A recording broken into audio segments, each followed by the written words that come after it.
ओम शिवाय नमः। तीन पनौती अमावस्या की कहानी। एक गांव में सास और बहू अकेले रहते थे और उनका बेटा विदेश में कमाने के लिए गया था। सास और बहू बहुत अच्छे से रहते थे। दोनों एक दूसरे की देखभाल करते थे। एक दिन बहू ने खाना नहीं खाया तो सास ने बहू से पूछा कि आज तुमने खाना क्यों नहीं खाया। तब बहू ने कहा कि सासू माँ, आज मेरा तीन पनौती अमावस्या का व्रत है, इसलिए मैंने खाना नहीं खाया।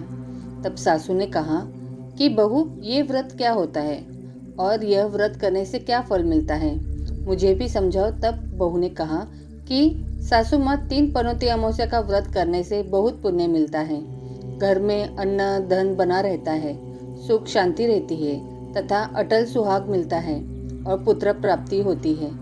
इस व्रत में प्रत्येक वर्ष अलग अलग खाना खाया जाता है और विष्णु भगवान के मंदिर में चढ़ावा चढ़ाया जाता है या फिर किसी ब्राह्मण को दान दिया जाता है।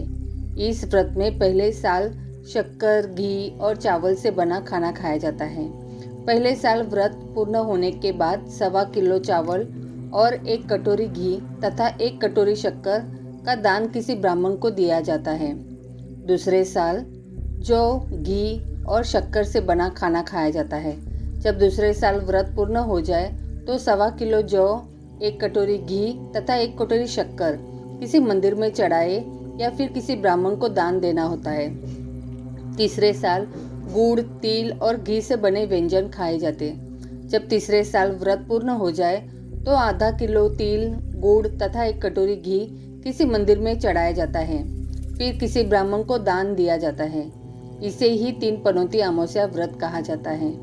फिर बहू ने कहा कि इस व्रत का अगर संकल्प लेते हैं तो इसे पूरा करना जरूरी होता है। अगर पूरा नहीं कर सकते हैं तो सास बहू में झगड़ा और घर में अशांति आती है। तब सासू ने कहा कि मेरी तो उम्र हो गई है, लेकिन तुम यह व्रत करो। और बहू यह व्रत का आरंभ करती है। लेकिन एक दिन बहू ने किसी के कहने पर गेहूं से बनी रोटी खा ली और अमावस्या माता इस बात से नाराज हो गई। जो सास और बहू बहुत ही प्यार से रहती थी, इन दोनों में झगड़े होने लगे। सभी गांव वाले भी हैरान हो गए कि यह सब क्या हो रहा है। सास अपनी बहू को कहने लगी कि तुम जब से हमारे घर में बहू बन के आई हो तब से हमारे घर की लक्ष्मी चली गई है। तुम हमारे लिए शुभ नहीं हो। तब बहू ने कहा कि आपके घर की लक्ष्मी चली गई है तो कहाँ मिलेगी, मुझे बताओ, मैं लक्ष्मी लेकर आऊंगी। तब सासू ने कहा कि लक्ष्मी तुमको समुद्र के बीच में भगवान विष्णु के पैर दबाते हुए मिलेगी। तब बहू यह कहकर चली जाती है कि अब जब तक मैं लक्ष्मी को लेके नहीं आऊंगी तब तक इस घर में पैर नहीं रखूंगी। इतना कहकर बहू लक्ष्मी की खोज में निकल जाती है। जब बहू लक्ष्मी को खोजने के लिए निकलती है तब उसे बीच रास्ते में एक गाय माता मिलती है। वह बहू से पूछती है कि आप कहाँ जा रही है। तब बहू ने कहा कि हे गाय माता, मेरी सासू ने मुझे कहती है कि मेरे आने से उनके घर में अन्न धन की कमी हो गई है और उनके घर की लक्ष्मी चली गई है, तो मैं लक्ष्मी को लेने जा रही हूँ। तब गाय माता ने कहा कि हे बेटी, अगर तुम जा रही हो तो भगवान से मेरे बारे में भी पूछ लेना। तब बहू बोलती है, ठीक है गाय माता, बताओ, मैं आपके बारे में भी पूछ लूँगी। तब गाय माता बोलती है कि मेरी जब भी बछड़ा होता है वह मर जाता है, जिंदा नहीं रहता। तुम भगवान से पूछ लेना कि मेरे साथ ऐसा क्यों हो रहा है, मैंने ऐसे कौन से कर्म किए हैं। तब बहू बोली, गाय माता, मैं आपके बारे में ज़रूर पूछ लूँगी। यह कहकर बहू आगे बढ़ती है। अब आगे जाते ही बहू को एक घोड़ी मिलती है जिसके गले में घट्टी बंधी हुई थी। घोड़ी ने भी कहा कि बेटी, तुम मेरे दुख का निवारण भी भगवान से पूछ लेना। तब बहू ने कहा, जरूर पूछ लूंगी। यह कहकर बहू आगे बढ़ती है। आगे जाते ही बहू को एक अंधा और बहरा बुजुर्ग मिलता है। वह भी बहू से अपनी समस्या भगवान से पूछने के लिए कहता है। तब बहू उसकी समस्या भी भगवान से पूछने को कहकर आगे बढ़ती है।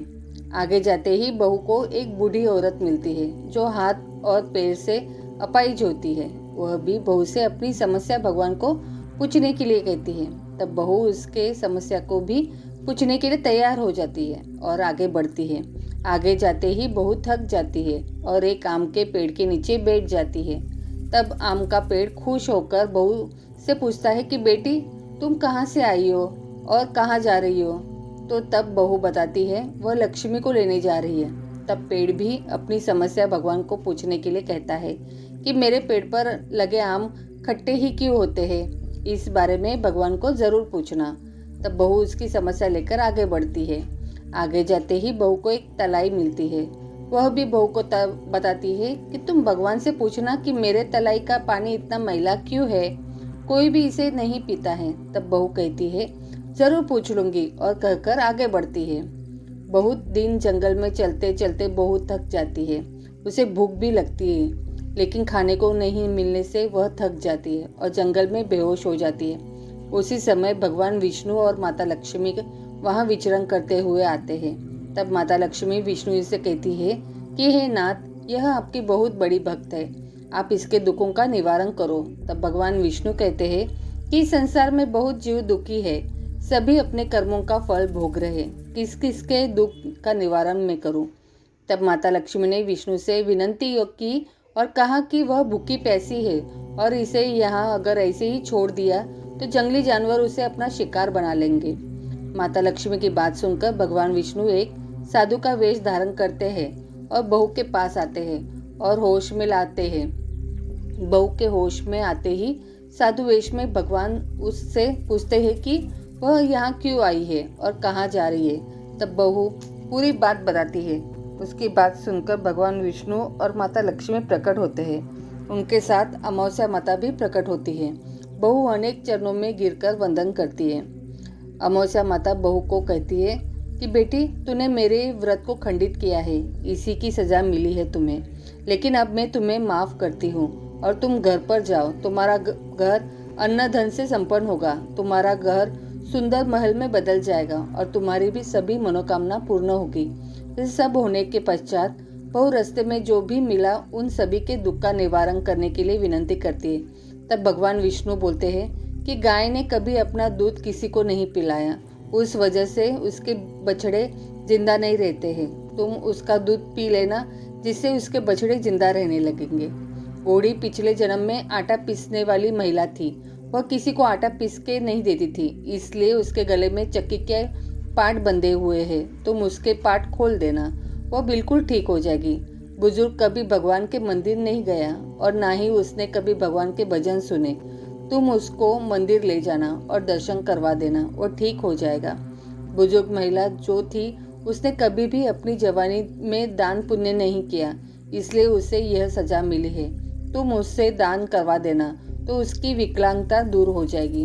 उस आम के पेड़ ने कभी किसी बच्चे को अपने आम खाने नहीं दिए, इसलिए उसके सभी आम खट्टे होते हैं। तुम उस पेड़ का आम खा लेना, फिर उस पेड़ पर मीठे आम आएंगे।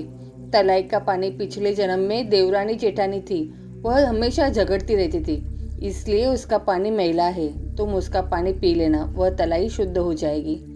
बहू ने भगवान विष्णु, माता लक्ष्मी और अमावस्या माता को नमन करके घर जाने के लिए निकलती है और रास्ते में उसे जो भी मिलता है उनके सभी समस्या भगवान के कहानुसार दूर करती है।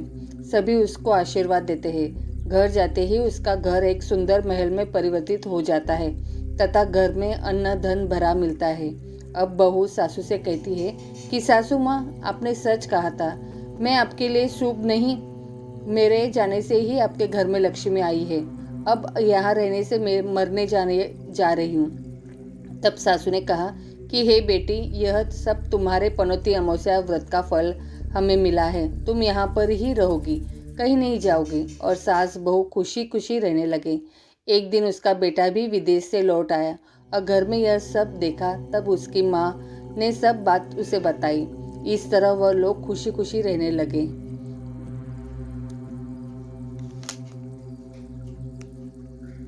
दोस्तों, आज इस कथा के माध्यम से हमने आपको 3 पनौती अमावस्या की पूरी कथा सुनाई है। आशा करते हैं आपको ये कथा अच्छी लगी होगी। भगवान आपको प्रत्येक मनोकामनाएं पूर्ण करे, ऐसी ही हम प्रार्थना करते हैं। इस कथा को अन्य लोगों तक पहुंचाएं और कथा का ज़्यादा लाभ प्राप्त करें। धन्यवाद।